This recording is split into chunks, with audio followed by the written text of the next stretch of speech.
नमस्कार दोस्तों, study material में आपका हार्दिक स्वागत है। I hope you all are doing well. आज हम डिस्कस करेंगे 18 अगस्त के इम्पोर्टेंट करंट अफेयर को। तो 18 अगस्त के जितने भी इम्पोर्टेंट करंट अफेयर हैं उनको मैं डिस्कस करूंगा और लास्ट में आप लोगों को होमवर्क का क्वेश्चन मिलेगा, उसका आंसर आप लोग कमेंट बॉक्स में ज़रूर दीजिएगा। तो इस वीडियो को लास्ट तक देखिएगा। उससे पहले जो बीओ का पेपर हुआ था 16 अगस्त को, उसके कुछ प्रश्न रह गए थे। कल मैंने थोड़ा डिस्कस किया था, आज कुछ प्रश्न बाकी रह गए, तो उसको आज देख लेते हैं किस तरीके से क्वेश्चन आए थे। तो ब्लॉक एजुकेशन ऑफिसर का जो पेपर हुआ था 16 अगस्त को, ये मेमोरी बेस्ड जो करंट अफेयर है उनको मैं डिस्कस करूंगा। तो यहाँ पर क्वेश्चन है कि विश्व आर्थिक मंच द्वारा जारी वैश्विक प्रतिभा प्रतिस्पर्धा सूचकांक 2020 के अनुसार निम्नलिखित में से कौन सा सम्मिलित नहीं है। तो इस वीडियो को आप पॉज कीजिएगा, खुद से सॉल्व करने की कोशिश कीजिएगा और देखिएगा कितना आप कर सकते हैं। तो इसका राइट आंसर हो जाएगा अमेरिका।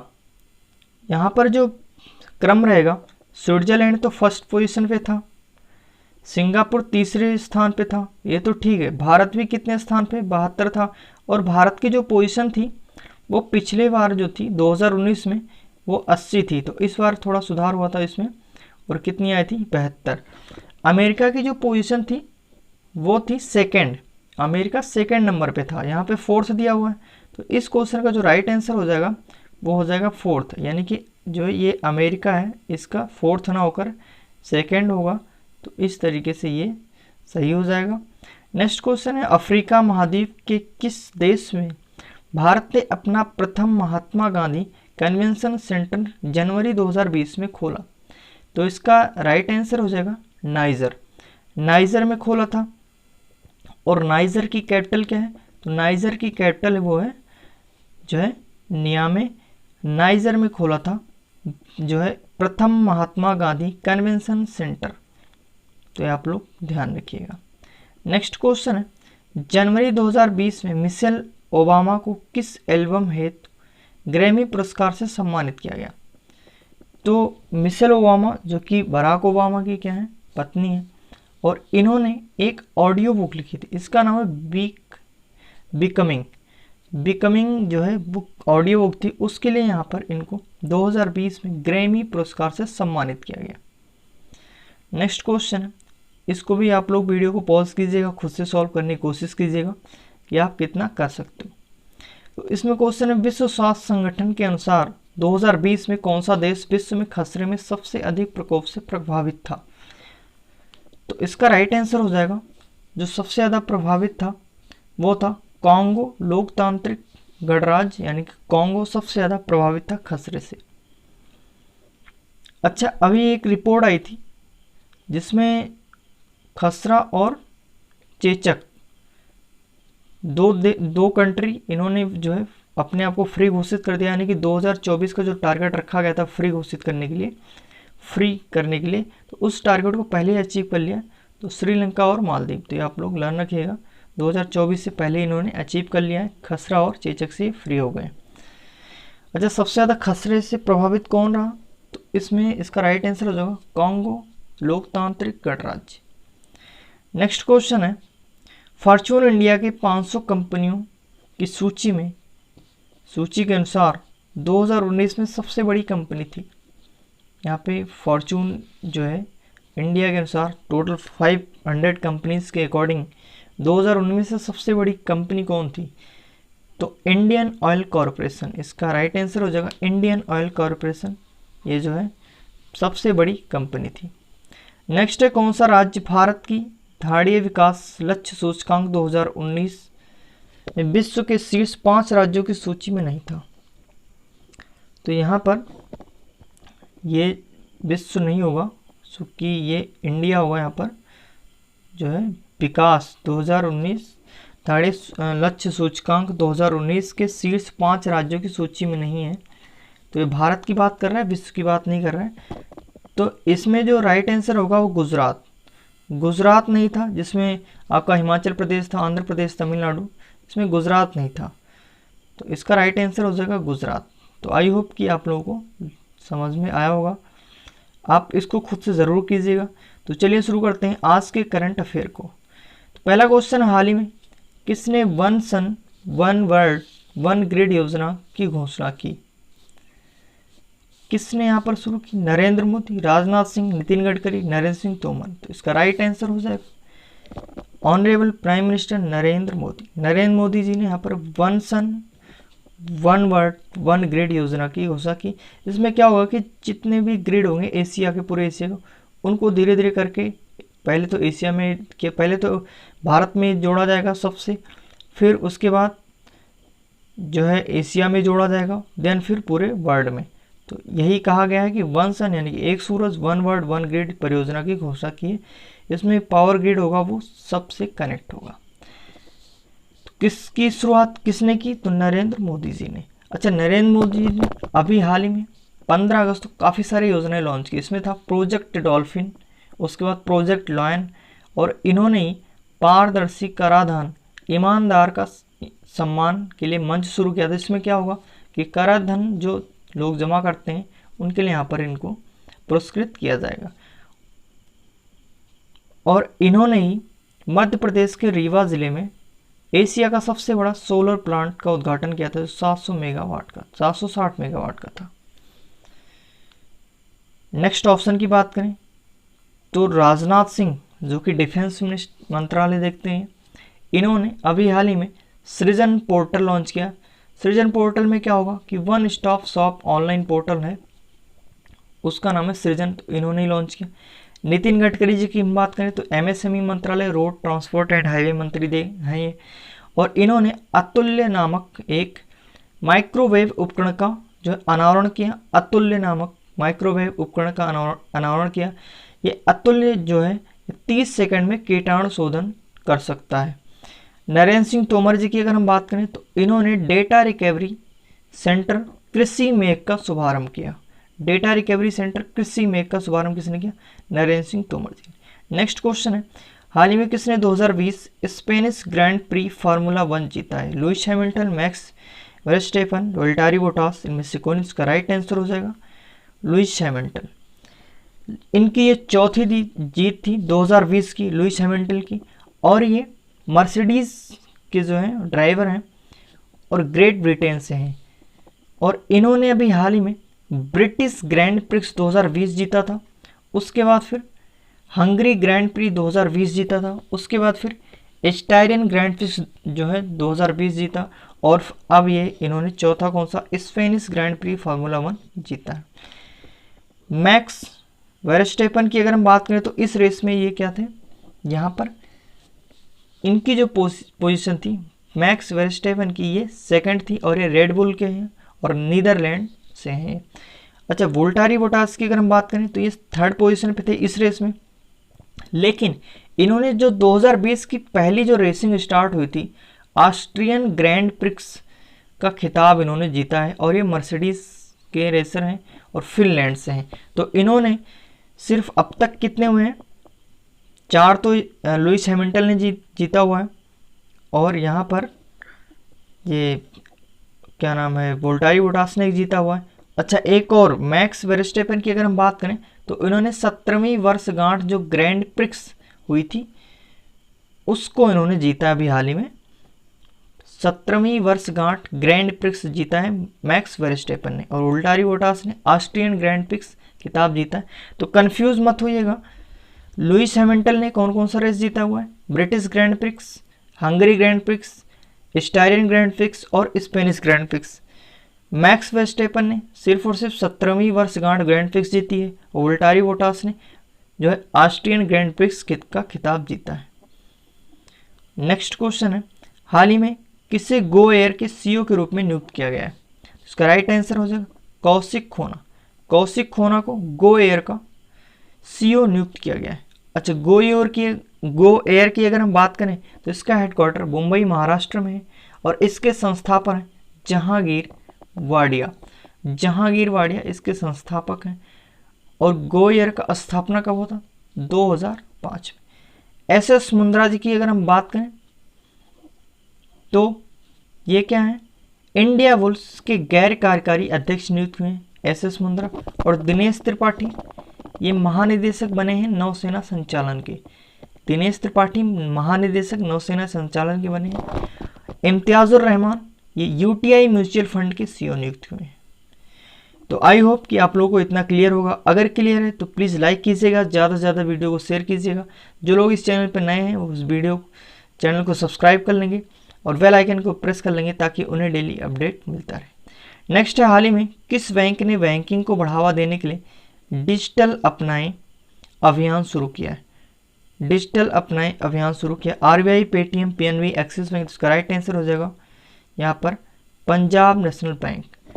पीएनबी ने यहाँ पे अभी हाल ही में डिजिटल अपनाएं जो है अभियान शुरू किया है। अच्छा, पीएनबी की अगर हम बात करें तो इसका हेडक्वार्टर कहाँ पड़ता है? न्यू दिल्ली। और इसके प्रबंध निदेशक कौन है? तो एसएस मल्लिकार्जुन राव।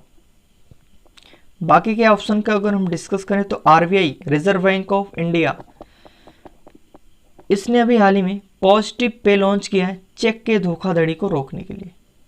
और आरबीआई ने एक और मनी ऐप लॉन्च किया दृष्टिबाधित लोगों के लिए, जो नोट जो है देखने के लिए, नोट पहचानने के लिए।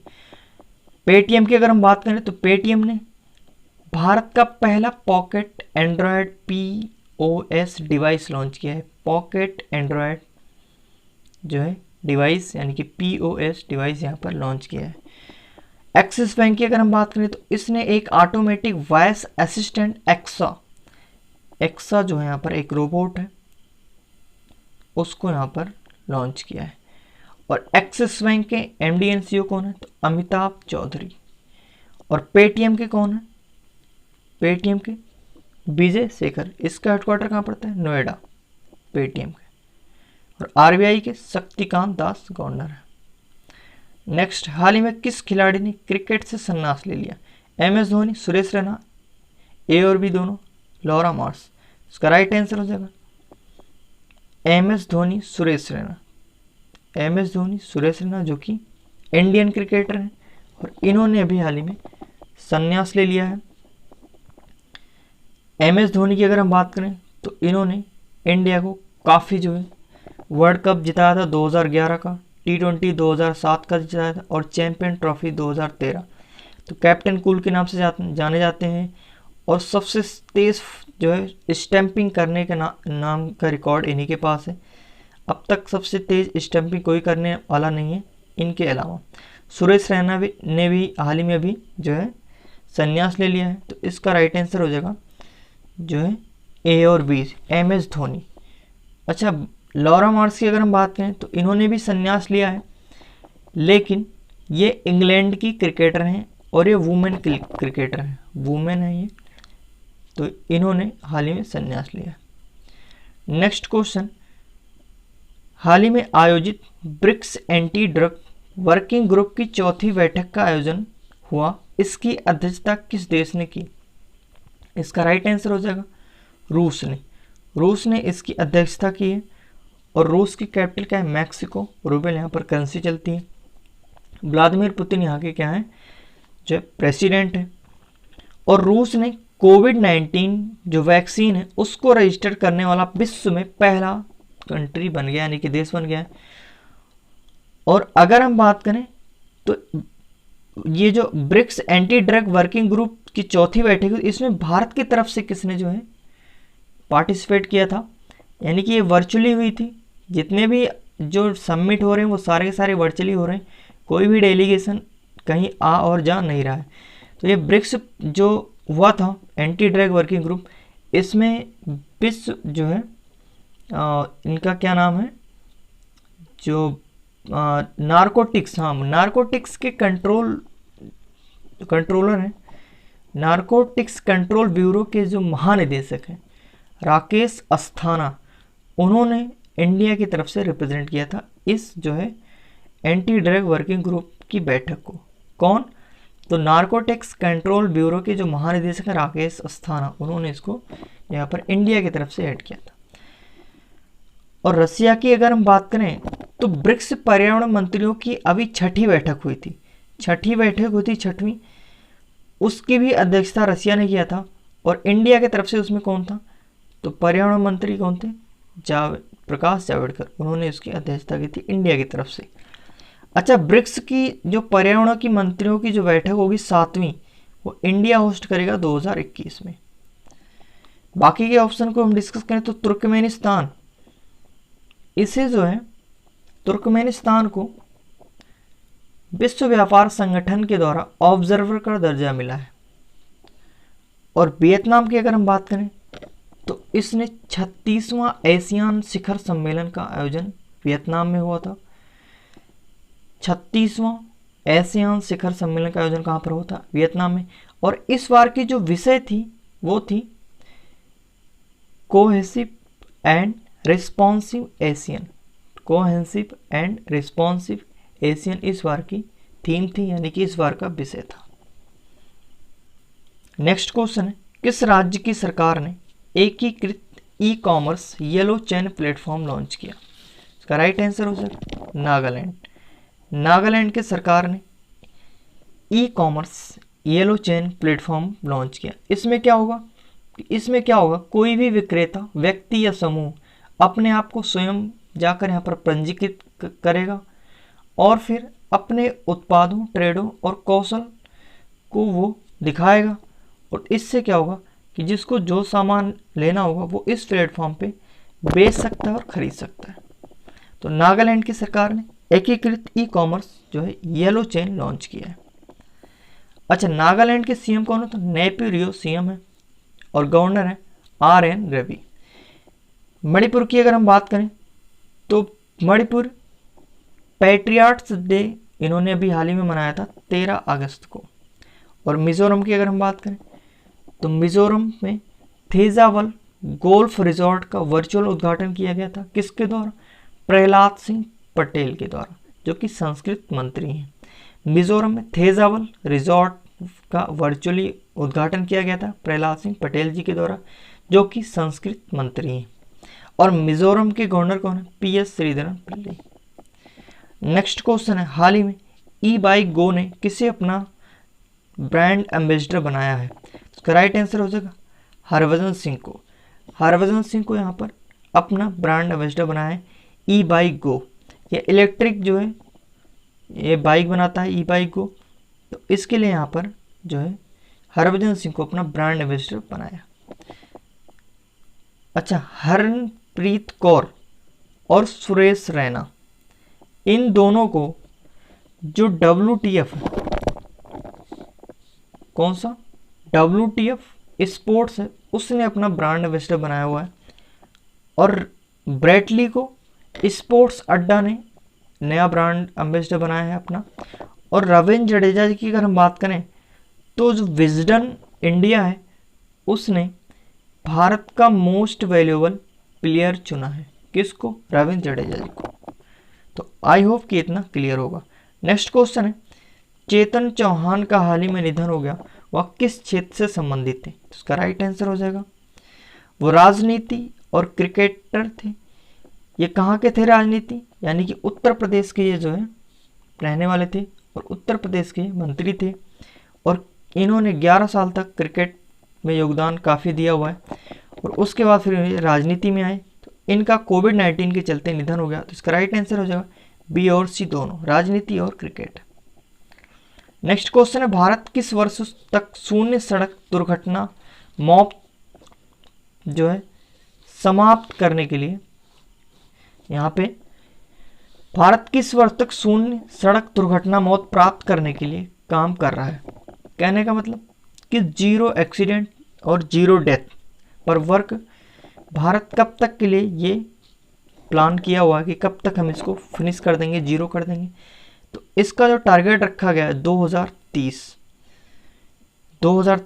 ये टारगेट रखा गया है कि 0 हम कर देंगे सड़क दुर्घटना और उससे होने वाले जो है मौत को। अच्छा, 2030 की अगर हम बात करें तो रेलवे ने भी टारगेट रखा हुआ है क्या? 100% जो है इलेक्ट्रिफिकेशन का, यानी कि विद्युतीकरण का। और 2026 की अगर हम बात करें तो आपको याद होगा कि 2026 में एक ओलंपिक होगा, युवा ओलंपिक। कहाँ पर होगा? सेनेगल की राजधानी डकार में। तो ये 22 में होने वाला था। जो डैकर है, डकार है सेनेगल की राजधानी, उसमें 2022 को होने वाला था युवा ओलंपिक। लेकिन अंतर्राष्ट्रीय ओलंपिक समिति ने इसको कैंसिल करके अब 2026 में करेगा। कहाँ पर? डकार में ही होगा, तो इसको स्थगित कर दिया गया 2026 तक के लिए। ये क्वेश्चन है आप लोगों के लिए होमवर्क का, इसका आंसर आप लोग कमेंट बॉक्स में जरूर दीजिएगा। क्वेश्चन, हाल ही में किस देश के सुमात्रा द्वीप पर माउंट सिनबांग ज्वालामुखी पुनः उदार हुआ है? तो इसका आंसर आप लोग कमेंट बॉक्स में जरूर दीजिएगा। और डेली बेसिस पे आप करंट अफेयर्स को देखिए, आने वाले एग्जाम में आपको यहाँ पर डेफिनेटली जो है चीज़ें देखने को मिलेंगी। आने वाले एग्जाम की अगर हम बात करें तो अभी फिलहाल जो है बिहार एसआई की वैकेंसीज आई हुई हैं, दिल्ली कांस्टेबल की वैकेंसीज आई हुई हैं, यूपी पीसीएल की वैकेंसीज आई हुई हैं, बैंक में वैकेंसीज आई हुई हैं और आने के चांसेस और हैं। तो आप लोग फॉर्म फिल करते रहिए और पढ़ते रहिए। तो आई होप कि ये वीडियो अच्छा लगा होगा। ये वीडियो कैसा लगा आप लोग कमेंट बॉक्स में ज़रूर बताइएगा। तो धन्यवाद। जय हिंद, जय भारत।